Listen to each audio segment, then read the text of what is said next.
मनाली, बर्फ़ से ढके पहाड़, हरे भरे वन और बहती नदियों का अद्भुत संगम। यह एक ऐसा स्थान है जहाँ हम कोई प्रकृति की गोद में शांति और रोमांच का अनुभव करना चाहते हैं।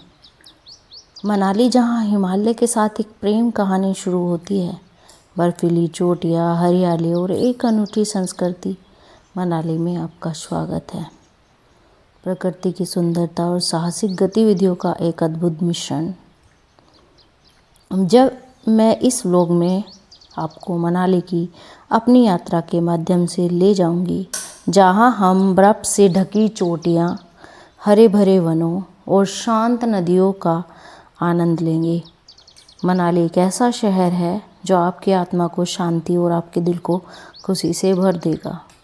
तो हम अपनी यात्रा पर सुबह के टाइम ही निकल चुके थे, बहुत जल्दी, क्योंकि हमें बहुत लंबा रास्ता तय करना था। जल्दी इतना निकले थे कि ये बच्चा सो रहा था। रास्ते में हमें याद आया कि इसका प्रदूषण भी नहीं बना है, तो हमने रास्ते में रुक करके प्रदूषण बनवाया था। अब हम यहाँ पहुँच गए थे चंडीगढ़, और यहाँ पर सब जो कर रहे थे, ट्रैवल कर रहे थे, वो सब मनाली के ही लिए ट्रैवल कर रहे थे सब।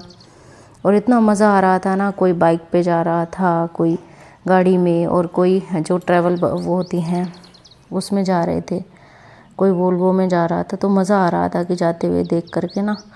और हमने गाने चला रखे थे अपने फेवरेट, और कॉपीराइट की वजह से सुना नहीं सकती। इधर ये बच्चा उठ गया था और इसको लग गई थी भूख, तो मैं घर से इसके लिए बना कर लाई थी पराठा, अचार और आलू की सब्ज़ी। तो ये मज़े से खा रहा था बैठ करके, और एंजॉय कर रहा था। इसने पिल्लो भी उठा लिया था कि मम्मा मैं रास्ते में सोते हुए और मस्ती करते हुए जाऊँगा। इतना मज़ा आ रहा था कि इसको तो बहुत ज़्यादा मज़ा आ रहा था। ये सबसे ज़्यादा मज़ा ले रहा था कि मम्मा कब पहुँचेंगे हम, मम्मा कब पहुँचेंगे हम। और इसको ये नहीं पता था कि अभी तो 1 घंटे का रास्ता ही तय हुआ है, और हमें अभी 7 घंटे का रास्ता तय करना है। हम शाम तक ही पहुँचेंगे, इसको कोई आइडिया नहीं था।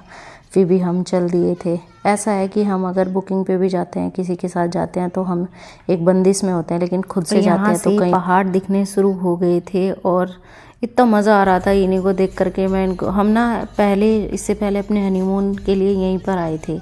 हमारे 2 प्लान थी कि क्या तो हम इधर देहरादून साइड जाएं या फिर हम मनाली जाएं। तो मेरे को अपने हनीमून की जो यादें थी वो ताज़ा करनी थी। मुझे को बहुत मज़ा आया था जब हम अपने हनीमून पे गए थे ना। वहाँ पे इतना कुछ मैंने पहली बार देखा था। तो हमने डिसाइड किया कि चलो मनाली ही चलते हैं। गाड़ी उठाई और चल दिए थे, और इधर प्रवेश हो गया था हमारा हिमाचल में। और देवभूमि हिमाचल यहाँ पर लिखा हुआ आ गया था। और यहाँ पे हमें टनल मिली। रास्ते में इतनी टनल्स थी ना कि हम काउंट ही नहीं कर पा रहे थे, इतनी टनल्स थी। और ये सबसे लंबी टनल थी। टनल में घुसेंगे, देख अंधेरे में घुसेंगे अब हम टनल में घुसेंगे।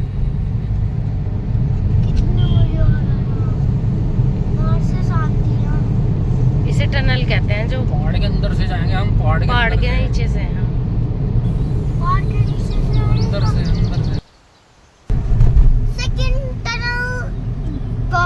एक पहाड़ घूमने के लिए भाई ये पूरा चक्कर लगेगा इसमें। टनल नंबर 2, थोड़ी सी स्पीड की तरफ। टनल नंबर 2 है टैक्सी।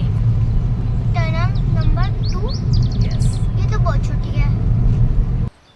यह वादियाँ, यह पहाड़ हमें यहीं रोक लेते हैं। हम जब जब इन्हें देखें यादों में खो जाते हैं। हाँ जी, वो ही। जब हम इन पहाड़ों को देखते हैं तो हम 8 साल पीछे चले जाते हैं, जब हम अपनी शादी करके यहाँ पर आए थे। क्योंकि शादी ही इतने टेंशन्स और इन्हीं चीज़ों में हुई थी। आपको बताऊंगी उसके पीछे की स्टोरी, लेकिन अभी मुझे ये पहाड़ों वाली वादियाँ एंजॉय करनी है, और आप भी मेरे साथ इसको एंजॉय करें। हम पहुंच गए थे कुल्लू लगभग, और यहाँ से मनाली पड़ रहा था 49 किलोमीटर दूर। और आप देख सकते हैं यहाँ से मनाली पड़ रहा है 49, और मणिकर्ण पड़ रहा है 31, और हम लगभग पहुंच गए हैं। आप देख सकते हैं कि हम सुबह 5 बजे से चले हुए थे, और हम शाम हो गई है। सन है जो सेट हो रहा है। और यहाँ पे देख सकते हैं अभी ये जो घूम होता था ना पहाड़ के बीच का, ये इतना मज़ेदार होता था ना, बहुत ज़्यादा मज़ेदार था ये। इतना मज़ा आ रहा है ना, इतना मज़ा आ रहा है कि आप को मैं फील कर सकती हूँ, इसको मैं एक्सप्रेस नहीं कर सकती हूँ। और यहाँ पे अंधेरा होना शुरू हो गया था और हमारी जो प्रायोरिटी थी, सबसे पहले हमने रुक करके यहाँ पे खाना खाया, जो शूट नहीं कर पाई मैं।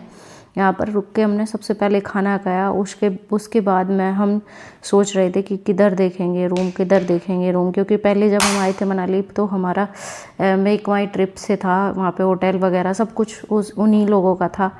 लेकिन इधर हम खुद आए थे और हम बहुत रात हो चुकी थी, तो ऐसे हम होटल सर्च कर रहे थे। लेकिन हमने जो साइड में वो बनी रहती है ना, हट टाइप बनी होती है, तो तक्स का मन था, ये फ़ोटोज़ वगैरह में देखता रहता था कि मम्मा हमें हट टाइप चाहिए। तो हम यहाँ पर पहुँच गए थे फाइनली। और ये बेचारे सुबह से गाड़ी चला करके थक गए थे, तो इन्हें रिलैक्स फील हो गया था कि अब तो रूम मिल गया है अपना। सुबह कल मिलते हैं नए ब्लॉग के साथ, तो इन्जॉय करिएगा, like share and subscribe please. और हमें इतना कन्फ्यूजन हो रहा था, सेम हटें यहाँ पे, और तक्सू को इतना मज़ा आ रहा था, लेकिन यहाँ पे ठंड शुरू हो गई थी, तक्सू के भी कपड़े बदलने थे।